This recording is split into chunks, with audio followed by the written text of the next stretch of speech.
মারুফত বিশ্বাসী তারা কি হকের উপরে? মাশাআল্লাহ, খুব ভালো প্রশ্ন করেছেন, মাশাআল্লাহ। আমরা সব তো মারুফতেরই লোক। আমার শ্বশুর বলতেন মারেফত নয়, মারার পথ, ঠিক না? খুব ভালো করে বোঝেন, আমাদের সমাজের মানুষদেরকে ধ্বংস করার শয়তানের অস্ত্রই মারেফত। প্রথম কথা হলো যে মারেফত ইসলামে, কোরআন হাদিসে কোনো গুরুত্ব দেওয়া নেই। মারেফত মানে তো চিনা।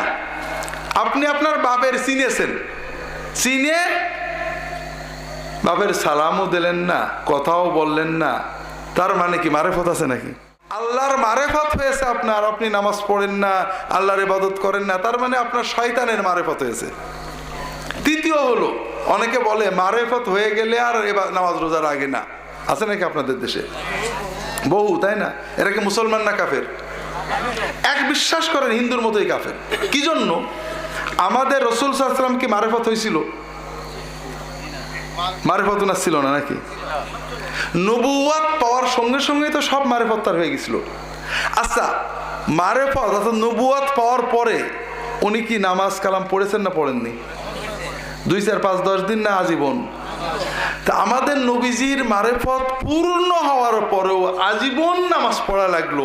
কেউ যদি মনে করে আমি নবীর চেয়েও বড়, আমার নামাজ লাগে না, সে কি মুসলমান নাকি? আমাদের মূল সমস্যা হলো আমরা ইমানটা নষ্ট করে ফেলেছি। লা ইলাহা ইল্লাল্লাহু মুহাম্মাদুর রাসূলুল্লাহ। ইবাদত করবো কার? তরিকাটা কার? খুব সিম্পল কথা। মুহাম্মদ সাল্লাল্লাহু আলাইহি ওয়াসাল্লাম কি এটা করেছেন? হাদিস দেখো। করেননি, বাতিল। করেছেন, করব। মুহাম্মদুর রাসূলুল্লাহ এবং সাহাবায়ে কেরাম এদেরকে সামনে রাখেন, রেখে যে কোনো বিতর্কে বলে ভাই আমি তর্ক যুক্তি চাই না, মুহাম্মদ সাল্লাল্লাহু আলাইহি ওয়াসাল্লাম এভাবে করেছেন কিনা দেখো। করেছেন, করব, করেননি, মা আসসালামা। কথা বুঝতে পেরেছেন? তাহলে বাঁচবেন। আবু জেহেলের মারেফত ছিল, কোরআনে আছে। আবু জেহেল কি সঠিক পথে ছিল? ইহুদি নাসারাদের মারেফত ছিল, ওরা কি সঠিক পথে ছিল নাকি? আল্লাহ কাফেরদের কথা বলেছেন, তাদের মারেফত আছে। ইহুদি না, মারেফতের কোনো দাম নেই। দাম হলো ইমানের এবং ইলমের।